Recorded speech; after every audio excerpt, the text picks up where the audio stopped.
Good evening and welcome to today's session on BIC Streams in collaboration with Katha Siyah, Tasting Life Twice, a series that makes a case for which theatre criticism should be living room chit-chat.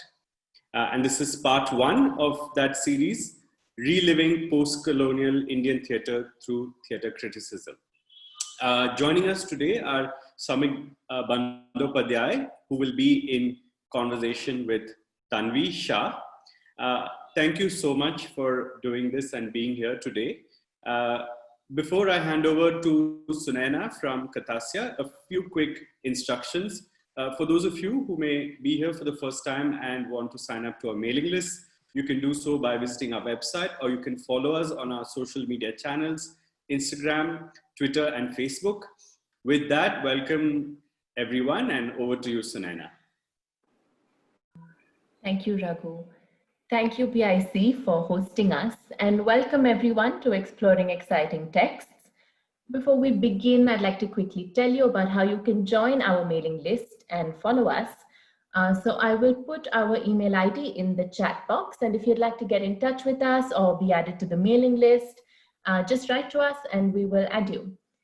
Exploring Exciting Texts is an event series that uses text as a point of departure to generate conversation and discussions around various themes. It's often topical and sometimes not, but in looking at specific texts in whichever forms they come in, we create a space for people to talk and converse, agree, disagree, all sorts. ET over the last year has been talking about archives in several of its events, how one accesses them, the different forms in which they exist, and what different kinds of documentation mean for preserving histories and collective memories.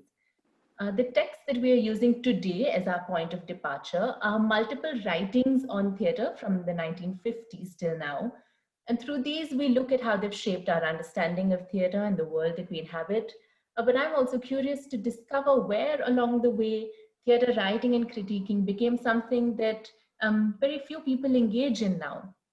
A few months ago, I was part of a program for college students on theatre reviewing, and a question that several of the students asked was, how can we take this forward now that we're interested in watching and writing about theatre, interested in critiquing theatre? What do we do next?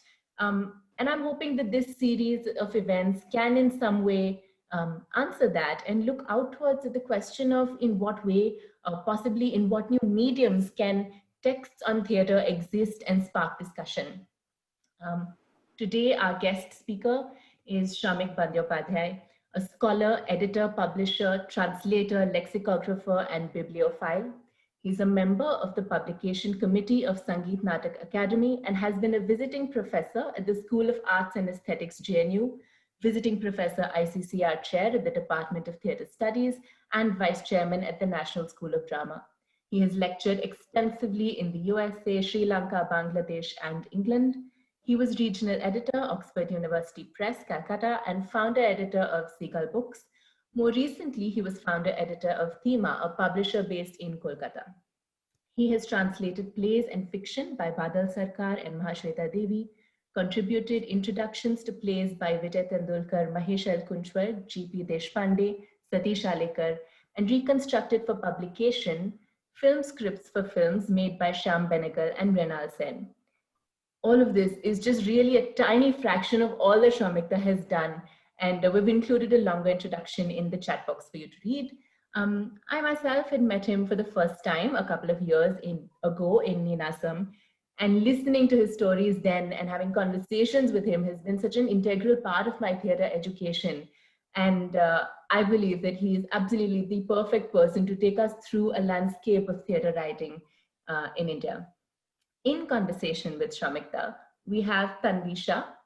Tanvi is a multilingual theatre maker from Bombay. She was trained at the Indian Ensemble Directors Training Program. She received a trust scholarship from the Royal Conservatoire of Scotland and graduated with a master's in theatre directing. She approaches theatre, a form that encompasses all her preoccupations, as an investigation into identities, histories, languages, and perspectives. A longer introduction is also in the chat box, so check it out. Tanvi and I studied together for a year, and I know her to be someone who has a deep understanding of the theatre history that has been passed down to us in the ethos that we are in today. So I'm really glad that she's doing this with us. Thank you, Shamikta, for agreeing to speak with us today. And thank you, Tanvi, for putting all of this together. We will have about 50 minutes for the speakers and then open out for questions and comments at around 5:30. Till then, if you have any questions, please feel free to ask us. And Tanvi, over to you. Thank you so much. Hi, my name is Tanvi Shah, and let's begin. We write to taste life twice, in the moment and in retrospect, wrote Anais Nin. And Shamikta, you've been tasting life twice for several decades now. You wrote in your recent tribute to Ibrahim Al-Qazi that he identified 4 components when it came to the question of theatre: the playwright, the actor, the theatre building, and the audience. I propose a 5th indispensable entity, one that you are part of, the cultural memory keeper, the outside eye who captures the vitality of the ephemeral performance, who creates frameworks to talk about theatre with rigor, and who places works within the context of their theatrical contemporaries and their ancestors. I met you 5 years ago at Neenasam Shibra, and then spent 3 hours at Bangalore airport with you telling me all about Manipuri theatre. Memorably, you spoke about how you suggested to Kanhaiyalal that he look at Mahashweta Devi's Draupadi to respond to the upheavals in the Northeast at the time. And then you went on to describe the last scene of his production of Draupadi, where Savitri Ima's Draupadi walks off the stage and at the end of the play. And you somehow reanimated theatre history that I will never witness firsthand. And now fast forward 5 years, and I'm preoccupied by this question of how many more people would watch and make the theatre that they've watched part of themselves if only there existed more cultural mediators like you. So as we've decided, today's session will address key moments of theatre practice and discourse in India from 1947 to 1989. This, as we've said, is in no way exhaustive in terms of languages or in terms of theatre practice. We are simply attempting to start a conversation in terms of opening up its complexities and, in Shamikta's words, charting the settling and unsettling and resettling of Indian theatre post-independence. So Shamikta, to start, what did we inherit in 1947 in terms of theatre?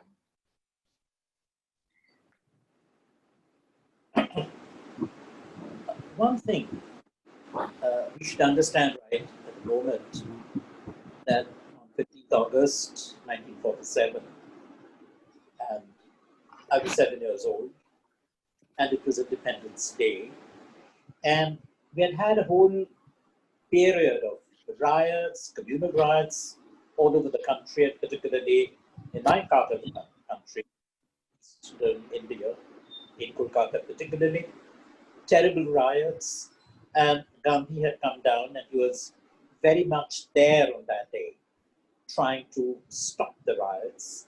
And right in the middle of that, we get our independence on the 15th of August. And the riots are over. There's a thrill, there's an excitement in the streets. And Hindus and Muslims embrace one another on the streets. There is celebration.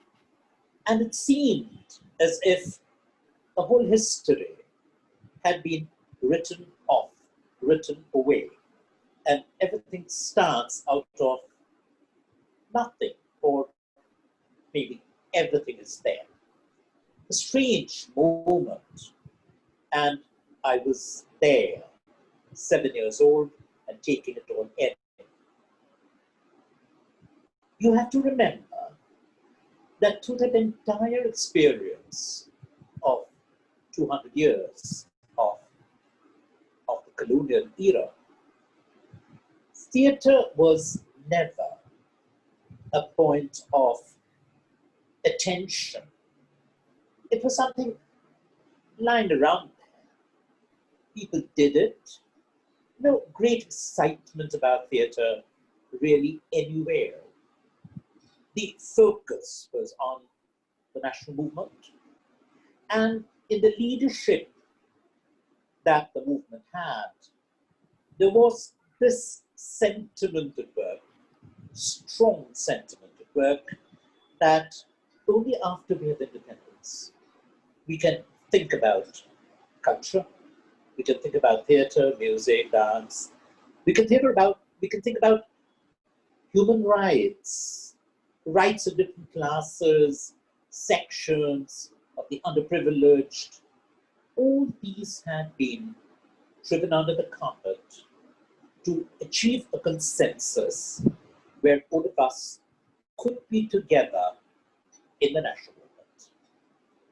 So whatever activity was there all over the country, very little information circulated in the rest of the country. Theatre was basically local, regional, isolated. It's only after independence that we had time, and there was this sudden awareness. It's time to look at the whole of India, and not just in terms of power, authority, but more in terms of sensibilities. And with that, I would say for the first time, there was an understanding for the new generation that India was not singular, unitary. India was many in one. And to look out for the many, look at the many, from your vantage point, your own culture, your own religion, your own language, to identify India as a cultural complex, and with that, a wholly different sense of theatre emerged slowly in the 50s. I'm not saying that it just started right there. There have been signs, there have been stirrings, I would say, in the 40s. Two factors, particularly, that led to the emergence of that sensibility of a multifarious, multilingual, multicultural Indian theatre. Two factors. A, the Second World War. Suddenly, the entire world was impinging on us. We were not just India in isolation. Things were happening close to our borders. There were 2 days of bombing in Kolkata. There was bombing in parts of the present Bangladesh, which was still part of India. Japanese bombers raided Chittagong and Kolkata. And there was a fear in the minds of people that the war could hit us directly any day. It was not newspaper headlines any longer. It was coming too close. I remember from my childhood of air raid sirens and all of us rushing to the bunkers set up in different parts of the city for safety. It had come too close to us. And with that, the feeling that we have to connect. We have to connect to the rest of the world. We have to connect to the rest of India. That was one factor. The other factor, I would say, that around 1944-45, when the Second World War was raging, there was an understanding. We could feel it. Freedom was in the air. It was quite clear that attacked, assailed by foreign forces, Britain was no longer in a position to hold on to its colonies. So independence was on the way and time to think ahead. So the war, in two different ways, made us aware of an India beyond the nationalist struggle, beyond colonization and decolonization, thinking of another India. So the first stirrings, again, in the war years and immediately after, a different kind of theatre, beyond the traditional.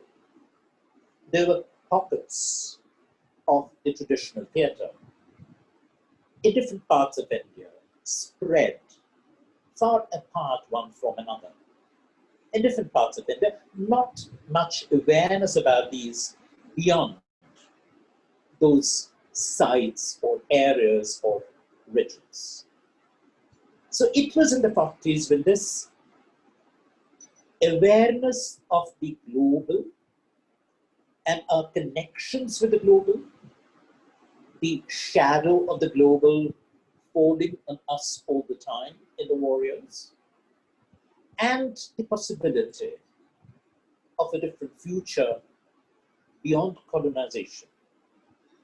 These two make theatre a new site, primarily, initially, in Calcutta and Bombay. Not so much in the rest of India. And the two directions that this new theatre stirring in the two cities of Calcutta and Bombay worked around trying to understand the European or international theatre tradition. In the 40s, you start young directors, mainly from the colleges and universities, even while they are students and immediately after they finish their student days, they start dealing with theatre. They start making theatre. And the models are invariably European, both in Calcutta and in Bombay. These two theatre cities, the first two theatre cities of modern India. It doesn't mean that there is no theatre rest of the country. Of course there is. Different kinds of theatre. But an awareness of theatre. The theatre is important. Language of its own, a language that can carry the burden of the time, that can express the time, articulate the time, which was a new sensibility in theatre. Because traditional theatre modes, call them folk, call them classical, call them traditional, whatever term you use, these belong to a continuum. It continued. It carried on. That was all. No question of a break. Repeating it. The years-long tradition of the Ram Leela at Benares. The long tradition of the Yakshagana in Karnataka. The Kathakali in Kerala. The Jatra in Eastern India, West Bengal, Assam, Orissa. All of those states together. There are several other lesser-known forms. Local, regional, no scope for experiment, and really overpowered, overburdened by tradition. If you break out from the tradition, if you take a wrong step, if you sing out of tune, you're out of the game. So theatre with its venturesomeness, challenging, this emerges under this large impact of history, the times. So at two levels initially, I would say. At one level, just exposing ourselves to the European models, a long history of theatre, beginning from Shakespeare, down to the contemporaries in the 1940s. A very, very rich history. And when Indian directors, young Indian directors out of college or in college, they read the texts, and for a long time it had been reading alone as part of the colonial knowledge baggage. But now for the first time, you handle them, you play with them, you break them up, tear them apart, you enter into them. Rather than adoring it, valorizing it, revering it from the distance and taking it in. More than that, an activation of the knowledge. That begins only in the 40s. And simultaneously in Bombay and Calcutta, I've often tried to question myself. I don't have the final answer. Why didn't it also happen in Madras? Because these three cities historically had the first universities in the country back in 1857, incidentally the year of the First Indian War of Independence. And that is the beginning of a systematic foundation of the colonial knowledge system in India. But why Calcutta and Bombay could get into the act and Madras stayed away in the 40s? I have a tentative explanation. It's not the final one. The stronghold of a very rich classical music and dance tradition, an extremely rich, complex, powerful, highly expressive and charged tradition of both dance and music, includes conjunction, includes interruption.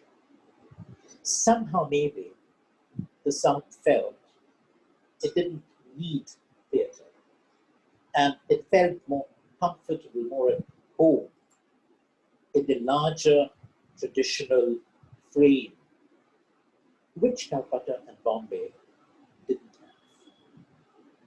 Maybe that's an explanation, I'm not sure. But the two take-up points, the first one I've already mentioned, responding to, reacting to, and reinventing the European dramatic tradition.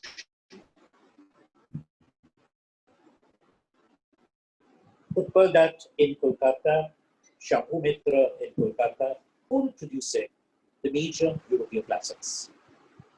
And almost at the same time, and with not much sharing or contact between themselves. At another level, the 1940s, the war years, in Calcutta, in eastern India, there was a terrible man-made famine, which was also part of the war story, in the sense that the colonial rulers wanted to hoard food grains for the army, their army, to fight the war. And in the process, a terrible famine, which according to official reports, left 3 million people dead of starvation, killed by starvation. And as you know, Amartya Sen studied this whole experience thoroughly, and that was the take-off point of his entire career as an economist, addressing the question of the title of his first book, Poverty and Famine. And as a reaction to that, a theatre came into being in Calcutta, and an organization, the Indian People's Theatre Association. And historically, the first new theatre that traveled from one part of the country to another was a Hindi version of the early IPTA product Navanna, translated as Antima Abhinasha by Nemichandra Jain, directed jointly by Shambhu Mitra and Nemichandra Jain, and performed all over the country to raise funds for the famine-stricken in Dhaka. But it meant a theatre from a region, a product of the region, culturally, historically, traveling to other parts of India, raising the possibility of Indian theatre emerging through this share. So, in two different ways, at the textual level and at a more historical, engaged, activist level, the first stirrings of a new theatre happened in the war years, just before independence.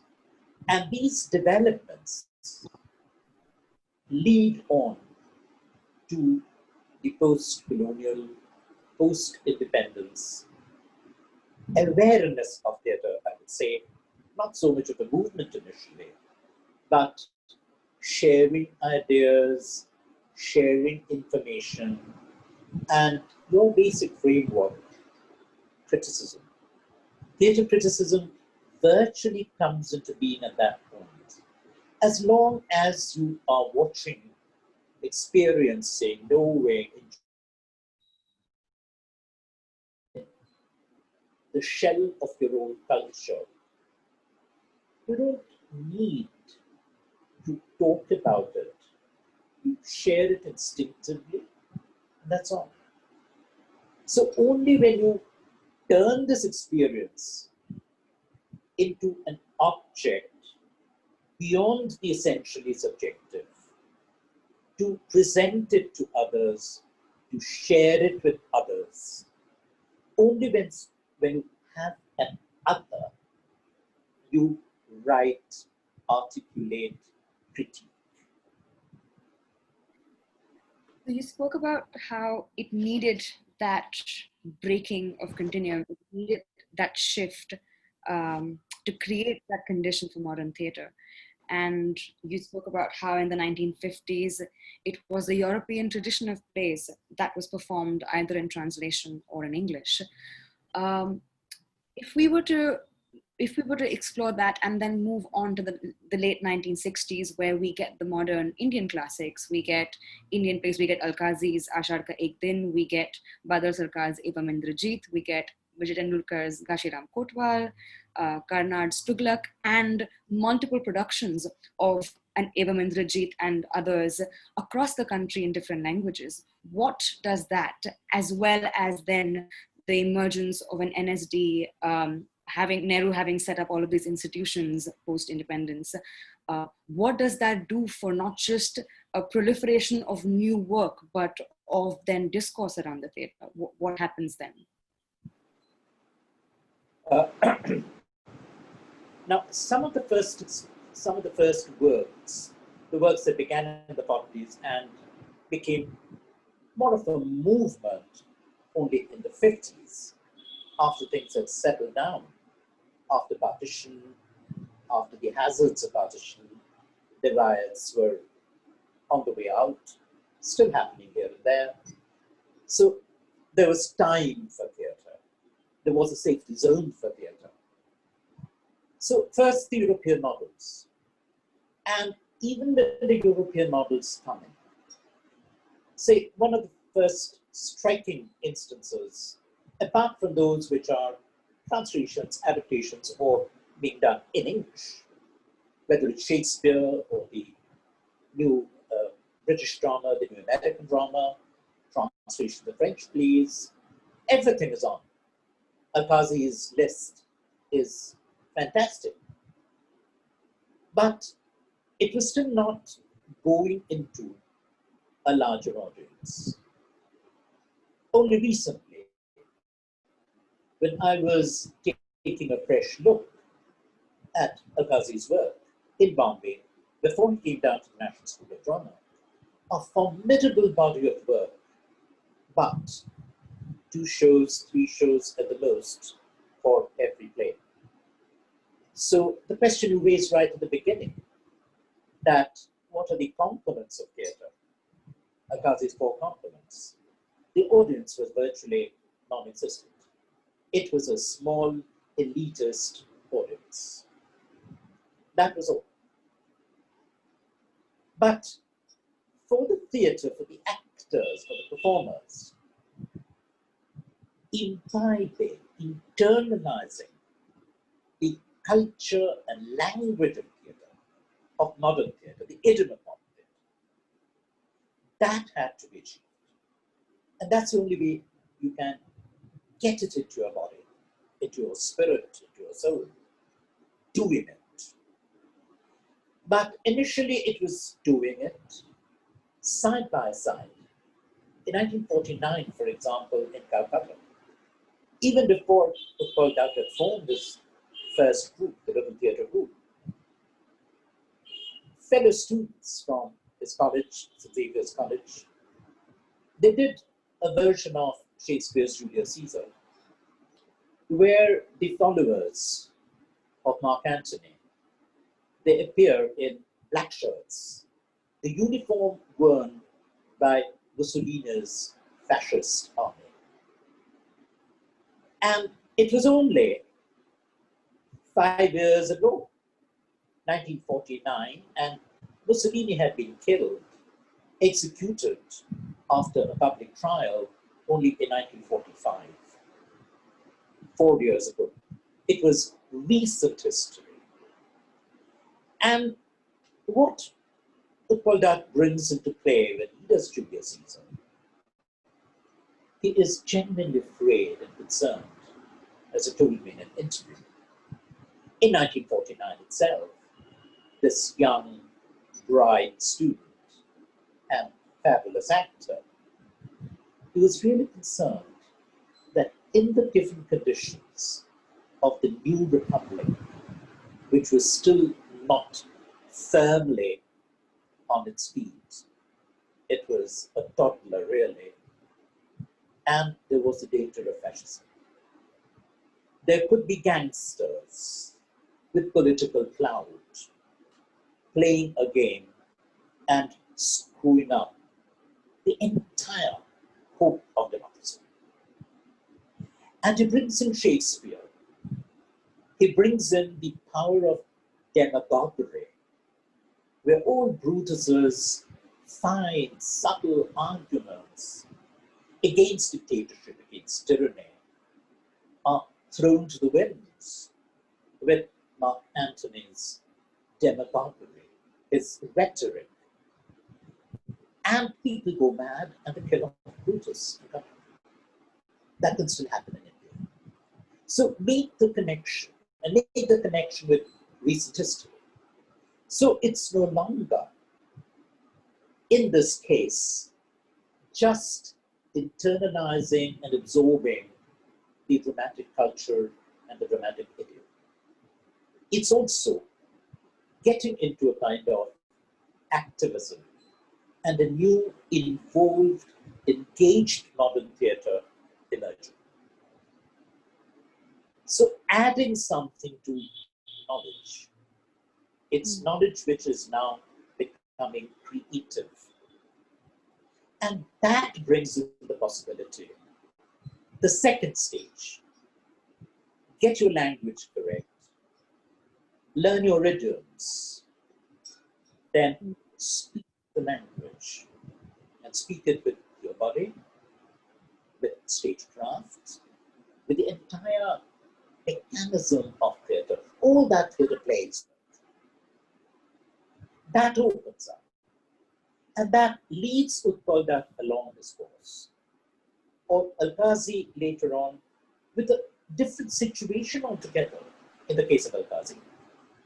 Take these 2 figures as examples at that point of time, in the 50s, where Utpal Dutt takes directly a political route because in the national movement itself, West Bengal, or rather Bengal, underpart of Bengal, had always been at a radical left-wing swing from the mainstream. And it had close connections with Maharashtra. So, in the story of nationalism, Lal, Bal, Pal, that is how they were described. Lala Lajpat Rai in Punjab, Bal Gangadhar Tilak in Maharashtra, and Bipin Chandra Pal in Bengal, who represent a more radical stance outside the Gandhian route. So, Utpal identifies with that, with a different political, radical trajectory, and takes theatre beyond his first Shakespeare adaptations, his first experiment with activism, with agitprop in a way, to the richness of stagecraft, theatre design, in plays like Kalol on the RIN mutiny just before independence in 1945. That becomes the theme of his play. It is grand, it is large, it is spectacular, and at the same time, it is politically radical. That's one direction, and reaches out to a large, non-elitist audience.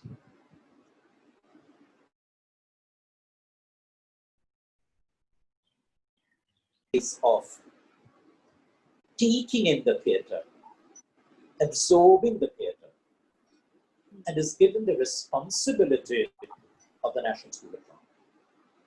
A city which did not have a theatre tradition at all, which didn't have its own theatre. To give the national capital a theatre of its own. And it was his responsibility, it was his obligation, it was something he had been saddled with. He leads the first National School of Drama. And therefore, give the national capital, the theatre, an audience which responds to new dramatic texts, no longer old traditions. And one advantage in Delhi, that Delhi didn't have a tradition at all. So it was open, it was empty space. And Peter Brook's famous term, you need an empty space where new things can happen and sprout. So with these two forces, the National School of Drama, Al-Qazi, in Calcutta, Shambhu Mitra, and Utpal Datta, representing two very different kinds of theatre. One more text-based, opening up the subtleties of words and phrases, in the case of Shambhu Mitra. A theatre primarily of verbal articulation, modulation, subtle play of tones, and the more spectacular, visual, physical, aggressive theatre of Utpal. Two different trajectories once again. So all these, and the rich investment in theatre knowledge and theatre experimentation that Al-Qazi brings to the National School of Drama, they create a setting, and new playwrights can come to believe and come to think that there is a theatre there waiting to receive and respond to their new texts, new plays. Only with that setting could playwrights like Mohan Rakesh, Badal Sarkar, Vijay Tendulkar, and Girish Kanand, the first foursome of what we would call the new drama in India, they come on the scene. And that is almost a kind of an inevitable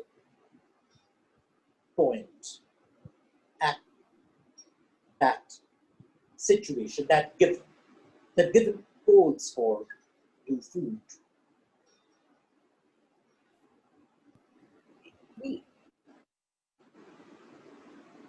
Sorry.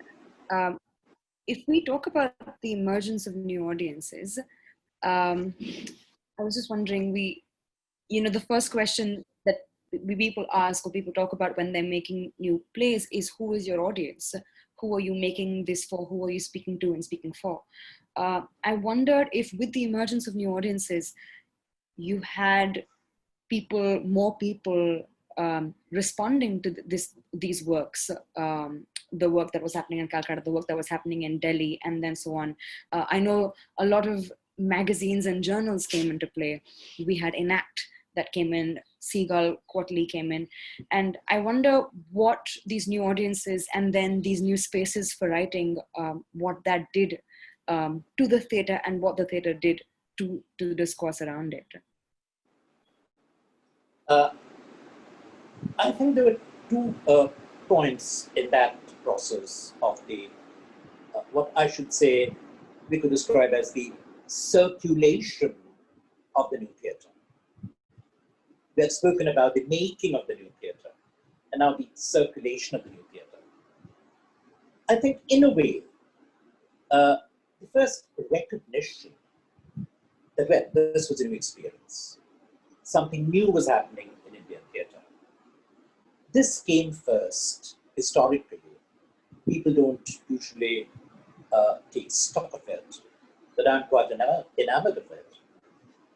My friend Girish Kanad was then the branch manager of the Chennai office of the Oxford University Press.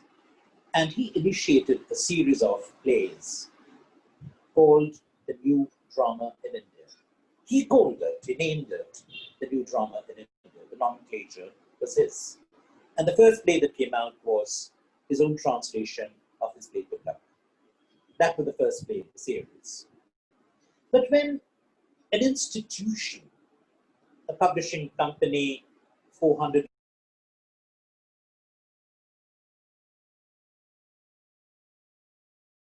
when they launch a series called New Drama in India, it sticks as a concept. It turns into a concept. And concepts happen. Concepts come into being in this manner. An experience is conceptualized by some institutional act or by some significant act. So I think this was the significant act, the sign of a new drama in India. And it was just chance that immediately after that, Girish did this fantastic performance in Samaskara, directed by Pattavirama Reddy from Anantamurthy's fabulous novel. And he decided to give up his job, become a full-time an actor, and write plays independently. So I joined, it was chance, I joined the Oxford University Press in Calcutta as regional editor, and I inherited the series. So the next play I published was Badal Sarkar's Evam Indrajit, translated by Girish. And by then already, Dubey had done perhaps the finest production of Evam Indrajit. Evam Indrajit has been tackled, as you know, by so many directors in different Indian languages, but I still think Dubey's was the best. And I asked Dubey to write the introduction to that play for my series. And so I was trying to make that connection.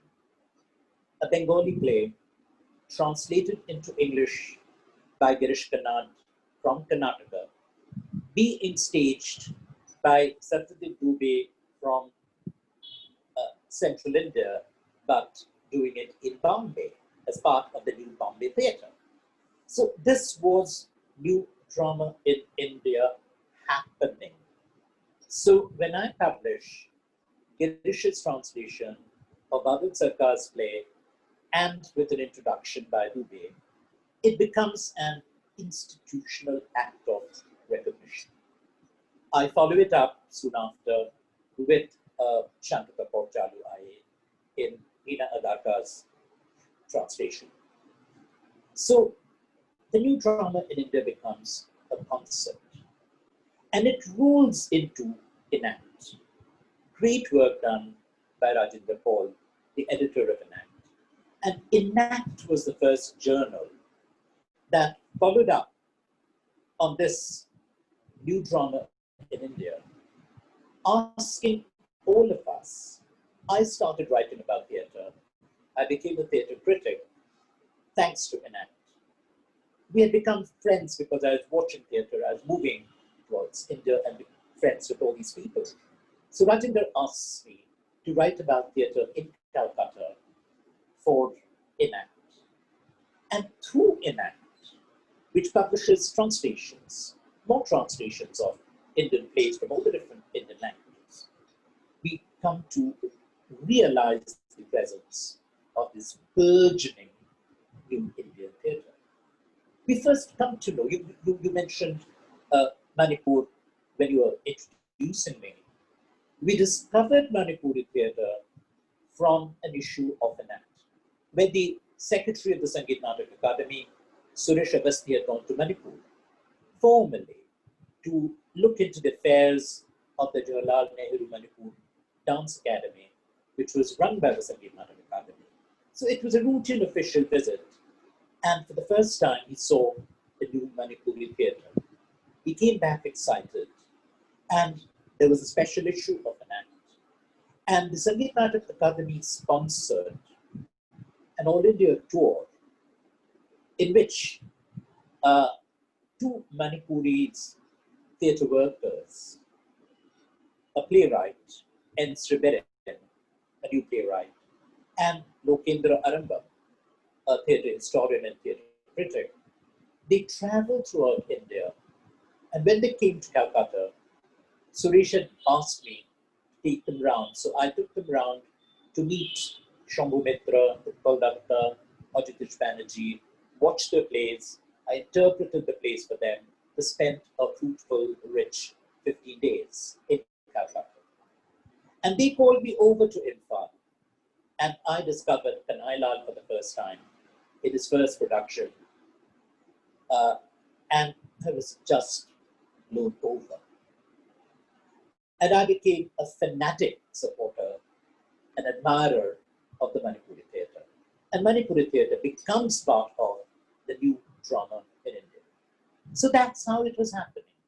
Institutional happening, individual interventions, and through the process, because that is the only way in which theatre can circulate. Quick question about Enact. Who was reading Enact? Who was the intended reader? And This whole new culture that was emerging, these plays, and for the first time, information was circulating.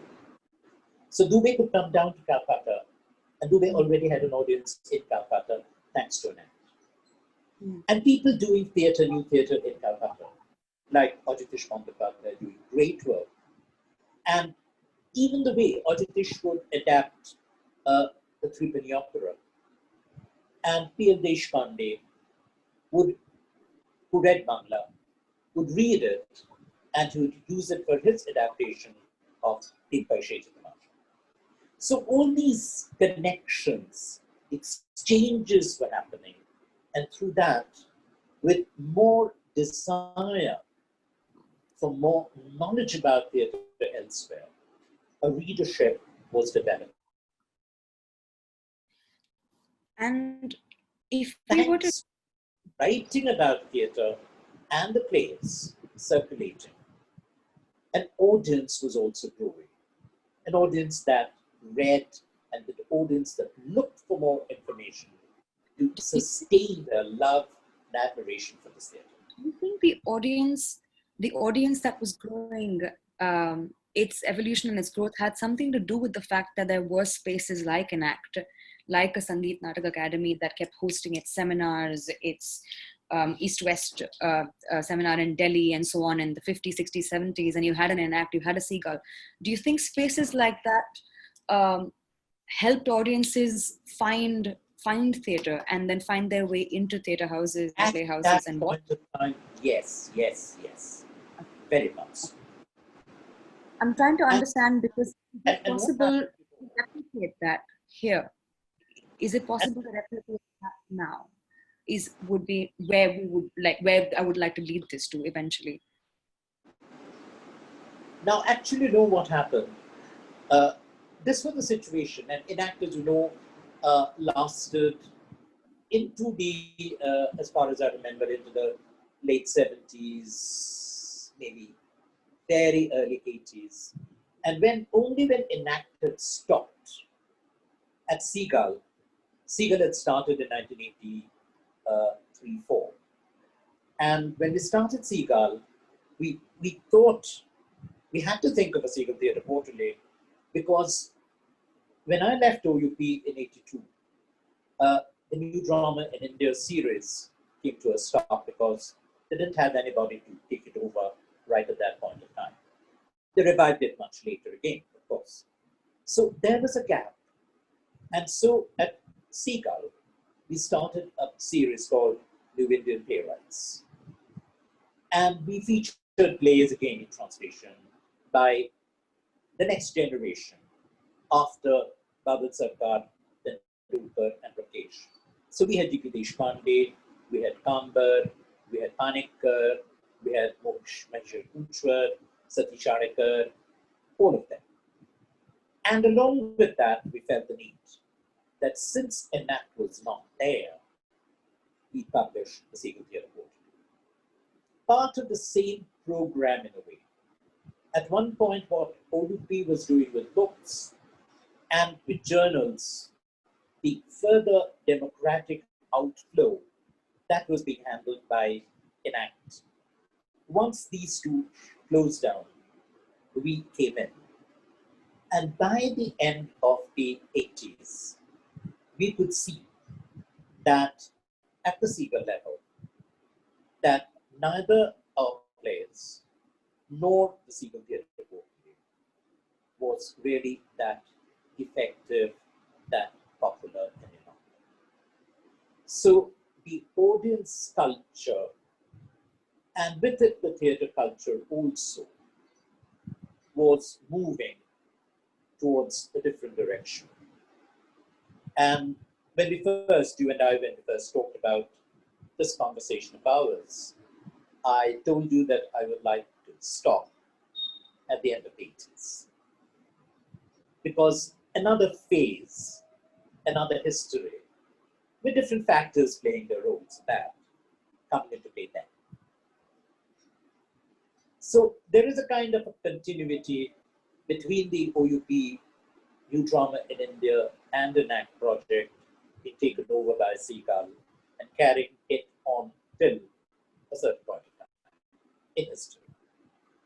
Okay, I have two more questions, and then perhaps we go to your endpoint, your conclusion for 1989 and Nehru centenary, and then we have a lot of questions coming in already. We speak about journals, but what about newspapers and regional newspapers, English, Hindi newspapers, and their role in reviewing plays? Because we had a slew of directors that rose to prominence in the 1970s, from B.V. Karan to Pansi Kaul to Dubey to Habib Tanvir, Ratan Thiam, and so on, Vijay Mehta. And what did their work and the proliferation of these productions do not only to the theatre landscape, but to the writing and reviewing and watching culture, specifically theatre reviewing in newspapers?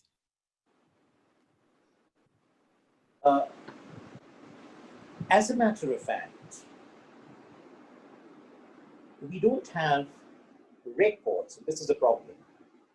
We don't have records available in other languages of what criticism is appearing in one single language. So we have to look into these traditions, and this is a part of archiving and historicizing that hasn't happened. So, frankly speaking, I can tell you about what was happening in my language, Bangla, and a little bit about what the national newspapers in English, all the English newspapers, there were not too many at that point of time, were national newspapers, circulated throughout the country, though they were published from particular cities. Calcutta had its Statesman, Bombay had its Times of India, and Delhi had Hindustan Times. So that was sort of a scenario, and Hindu, of course, in Madras. But the English newspapers, beyond their own cities, would still circulate to an extremely limited, elitist readership. So if you really are looking for theatre criticism that reaches the audience, influences the audience directly, brings them to the theatre, you have to look into the vernacular press. And we don't have records or history of the vernacular press. It's time that there should be serious archiving and there should be volumes of translations of the reviews that had appeared in the language newspapers, in the vernacular newspapers, in the different theatre places, theatre sites. We don't have records of that. And we knew, those of us who were circulating, traveling throughout the country and watching plays, very few of us. And we had a lot of support, of course. We're very grateful for that to the Sangeetana Academy, to the seminars, visits. If there is a regional festival, some of us will be invited. So I would go there and come back to Calcutta and write in Bangla about my Manipuri experiences, or my experiences with watching Dubey at the Chabil House. So I will be writing in Bangla. And some circulation, this happened quite extensively, I know, in Bangla and Marathi, not so much in India, unfortunately, throughout the 70s and into the 80s. To add, sorry, I'll add to you and then I want you to finish. But to add that, because you spoke about archival worthy writing, do you think it is possible to create archival worthy writing on theatre, critical writing on theatre, that is also accessible to non-theatre makers, that is able to draw in patrons and audiences? Have you seen it done? Okay. And do you think that there is a space for that today? I mean, we'll cover this next time, but do you think there is a space for something that is able to be not as solemn, but serious? Very important, and the only case I know is that Ninasam has taken the initiative, Akshara personally also, and institution Ninasam, that they have published, and nothing like that has happened anywhere in the other Indian languages, a volume of selected writings in theatre criticism in Kannada, translated into English, with annotations, background, and everything.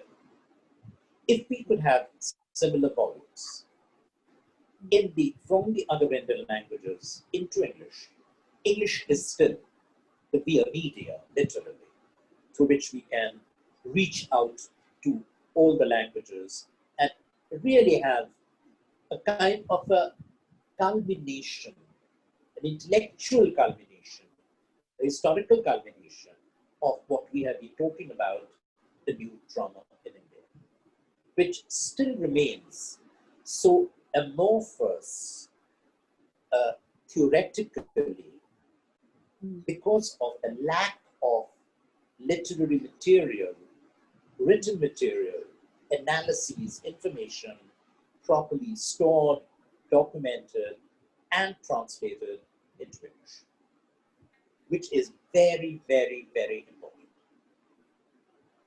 You spoke about Ninasam, and this is really interesting because Anmol Balani memorably wrote this essay about Ninasam, in which he says that it's the only place in India where you will have cab drivers debating like heatedly about comparing two layers two-layer productions 8 years apart, and it has that culture.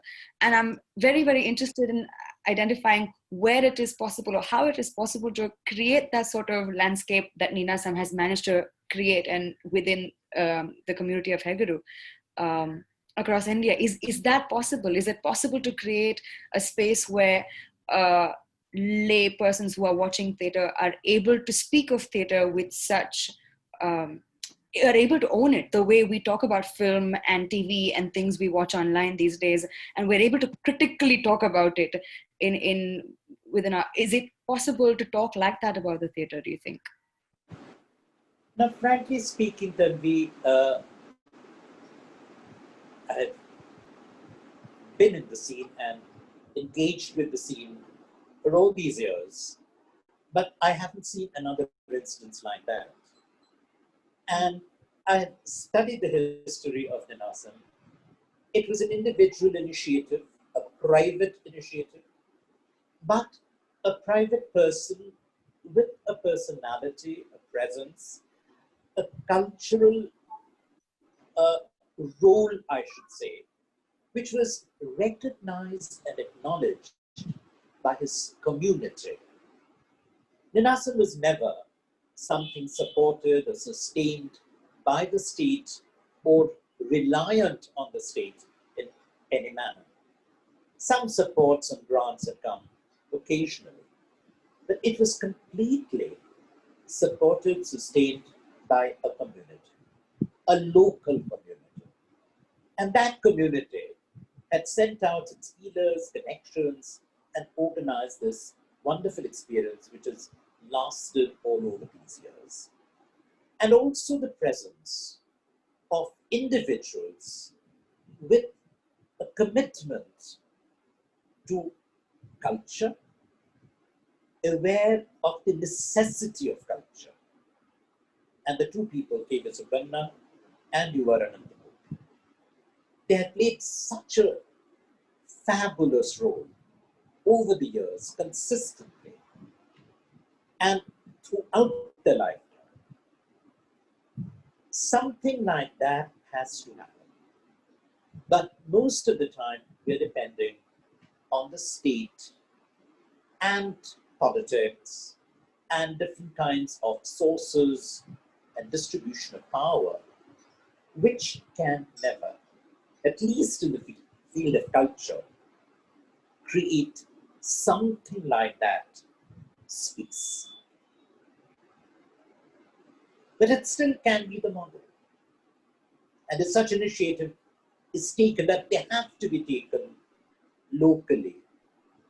And then that local center can send out feelers and create an ambience around it, in which people from all over the country share, as you have seen yourself and I have seen and enjoyed so many times at Hegaru. And coming, I have more I want to ask about what spaces can aspire to do to create, like Ninasam, to create such discourse. But I think we can segue into that for our next conversation. For now, would you like to talk about 1989, Nehru Centenary and Sangeet Natak Academy's retrospective and what that meant to you and the Indian theatre? When we talked first about this conversation, I told you that I would like to make it a kind of a point of departure, an ending, and opening out to another beginning, maybe. Girish Kanad was still the chairman of the Sangeet Natak Academy, and it was his idea, and again, historically important, because I always think that whenever you talk of state initiatives, official initiatives, etc., individuals, committed individuals, mean much, much more than anything else. There has to be a balance between the individual and the institution. And again, historically, people don't remember, Rajendra Paul, editor of Enact. Enact was, I think, already closed or in a poor shape. But Rajendra Paul was the vice chairman of the Sangeet Natak Academy at that So it was Girish and Rajinder, and both of them made curves in a way of this whole new drama in India. In a way, they combined, they come together, and they had this idea of having a retrospective of the new Indian drama on the occasion of the centenary of Jawaharlal Nehru, who was the visionary, who gave us our academies, who gave us the National School of Drama, who chose Alkazi to be the director of, personally chose Alkazi to be the director of the embassy. A tribute to him and a retrospective in which all the landmark productions of the new Indian drama, they would be on show.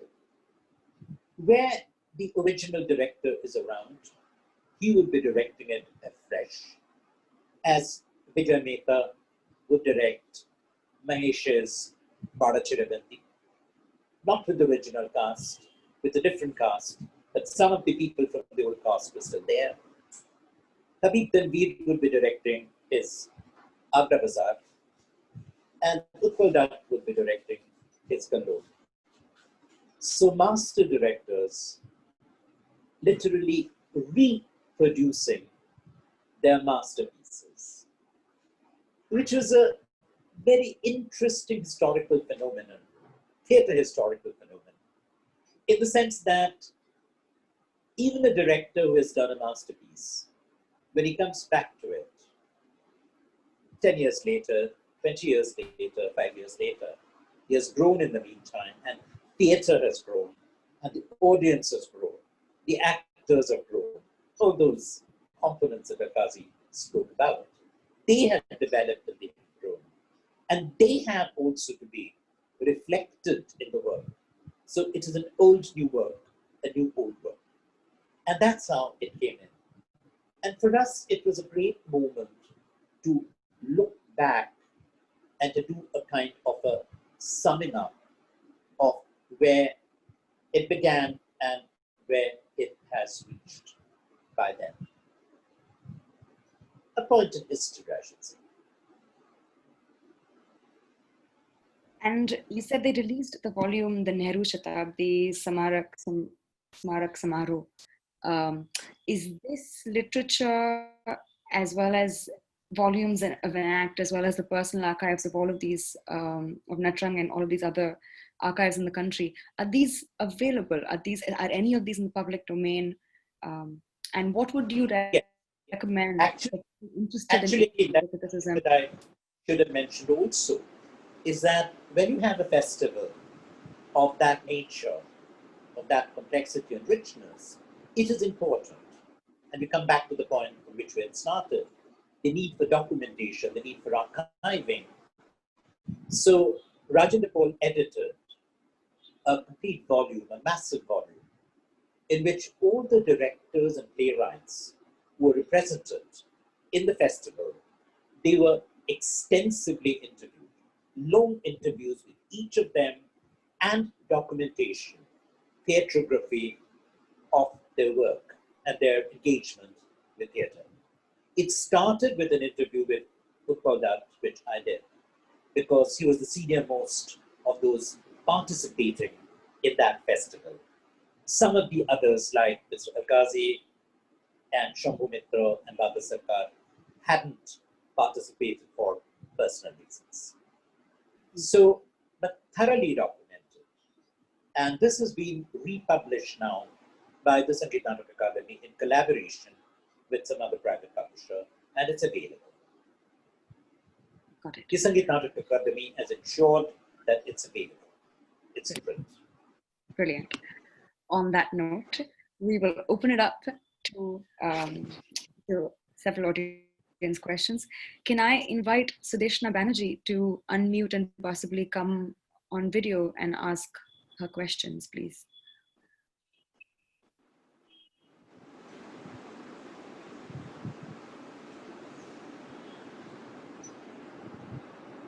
Is Sudeshna here?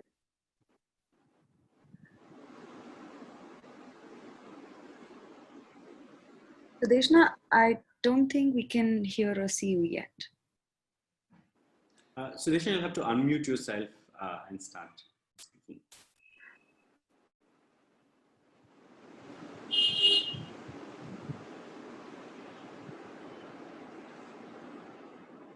Okay, can you read out the question, Tanvi? Yeah. Yeah, that's fine. That's fine. Sudeshna asks, would you care to comment on the body of periodicals in Marathi and Bengali, early to mid 20th century, that played a major role in documenting and critiquing the theatre tradition in these two states? And also the manner in which theatre criticism developed in these two states, having a very rich tradition of theatre. The point is, again, the point that I mentioned earlier also, that all this is there, but limited to the languages, to the language readers, but not outside that. And so I can speak for Bangla, and there should be somebody who knows the Marathi end of it, can talk about the Marathi part of it. That's where it still stands. And right from the 19th century, the point that I was trying to make, that when the first universities came up in Calcutta and Bombay, both in 1857. So after that, or around that time, you have theatre criticism emerging in the languages. And slowly they grow, not initially as reviews so much as biographies. Biographies published soon after their deaths, and quite seriously documented and properly theorized. Reviews start appearing in both the languages only in the early 20th century, not before that. And there are very few exclusively theatre-oriented journals anyway. So when there are occasional reviews in some periodical, they do not get the attention, they do not get the historical importance that they would have got if they had come in the context of, the literary context of a journal devoted to theatre. In fact, for Bengal, I can say that the first major change in the older theatre tradition, the pre-independence theatre, we were not discussing that, so I didn't go into that. But the theatre that emerged in the cities, the urban theatre, with a very limited audience in Bombay and in Calcutta, initially catered to an English-educated intelligentsia. In Maharashtra, of course, there was an extension of that with the Parsi theatre. That is a long history. We can't go into that within our framework. But we don't have reviews of the Parsi theatre performances as such. But memoirs, reminiscences, biographies on the major figures, these come out in Marathi. And one can collate a kind of a documented history of the movement, the travails of that theatre. In Bengali, the first theatre periodicals started appearing at the turn of the century and early 20th century. And there are a few of them, but they never lasted. They never really circulated beyond a small theatre fraternity, and that's the reason why they didn't survive. But after the emergence of the new drama in India, in Bengali, it began in the 1950s itself, and till now, we have several regular periodicals reviewing plays, carrying interviews with the directors, playwrights, writings about theatre quite regularly and consistently. Some of them quarterlies, but there are at least two in Bangla which are fortnightlies. And fairly well edited, up to date, documented. So these can be material, and one can draw materials from these, but what is vitally important is for the sharing and circulation of all this material through English. Only then a real discourse can begin and grow out of that. Anusuya Paul has a question about women's entry into the theatre space as actors in and around the nationalist movement and their presence on the stage. And if I were to add their presence in the discourse as well. Would you repeat it at Bestie something? Sorry. Just the idea of women's entry into the theatre space as actors in and around the nationalist movement and their presence on stage. And if I were to add their presence in the discourse around the theatre as well. I don't remember anything very significant at all in the case of Bangla theatre. And I don't think I've come across much during the freedom movement. And the point that I really made right at the beginning was on that all these issues, these were driven under the carpet during the freedom movement, under the nationalist discourse, which took over. And all these discourses were marginalized, which is a shame.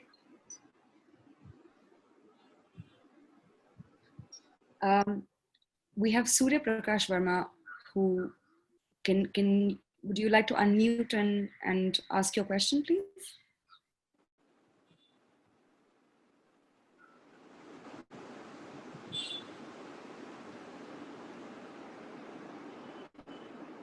If you'd like to put your video on, Surya. I think he's having technical difficulties. Maybe you'll read the question, Tanvi. That's okay. Surya says, I have not met any researcher who is doing research on theatre and has not done theatre while in other forms of art. In other forms of art, we have the liberty of doing research without being directly involved with it. That is, a film studies researcher does not necessarily do films. Why does a theatre researcher require to be directly involved with theatre? I don't think that a researcher has to be directly involved with theatre in that sense, that he has to act or direct or anything of the kind.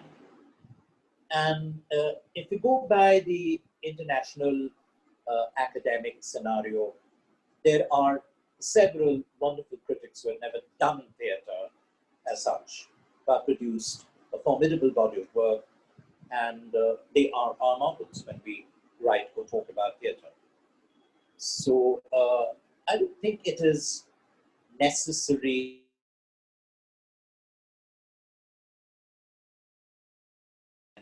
you do the research. I don't see any such connection. But of course, a researcher should try to understand and come as close as possible to the living experience of theatre, because if he maintains too much of a distance, there are critics, there have been critics. If we ever come to talk about the critics, not too many of them, but there have been critics in the English language press in India who have kept very consciously safe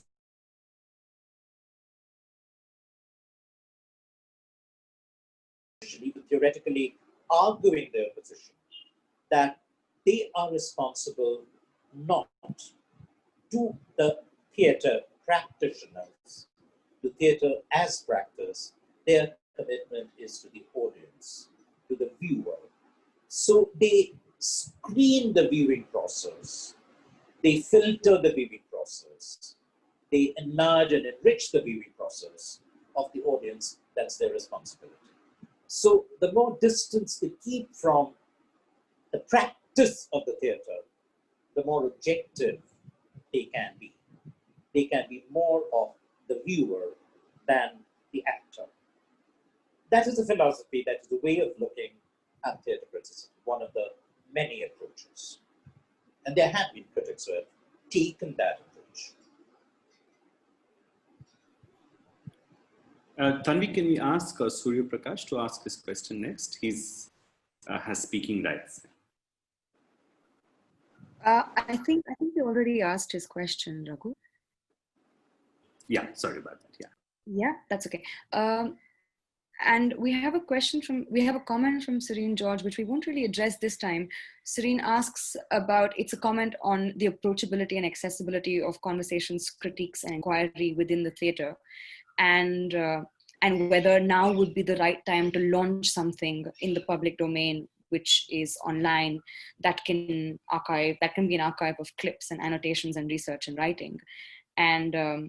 And that is something that I think we hope to cover in the next part of our talk, which explores theatre landscape and writing and the evolution of reviews and audience participation and critical discourse around the theatre in India from 1990 to the present day. So that will be our next conversation.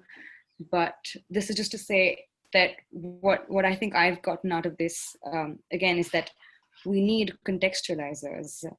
We need people to discern and interrogate and give context and explore evolving trends across the country, across languages, across the world, across forms. And this, what we're trying to do here is our attempt to democratize access to the arts and make conversations around theatre practice accessible to both theatre makers and to audiences, and I think this is our attempt at starting to break that, like you said, Serene, the lack of accessibility or the lack of clarity, and to make it more accessible. So I just wanted to say thank you so much, Samik, for agreeing to do this, and for sharing so much of yourself, and for, as usual, passing the parcel in a way only you can. And thank you to BSC for hosting, and to Katha Siyah for having me, and most of all to all of you for watching and staying and spending your Sunday. And I will ask Sue to come on and close, please. Thank you so much. Thank you, Tanvi. Thank you, Shamikta. Both of you, this was just a wonderful start to this conversation. And it's great that for the first time, we don't have to be pressurized to having to fit all of this into 1 hour, because we will have another hour next month to do this. So that's really wonderful. And I hope that you will come back. So thank you for doing this. And thank you, BIC. Bye, everybody.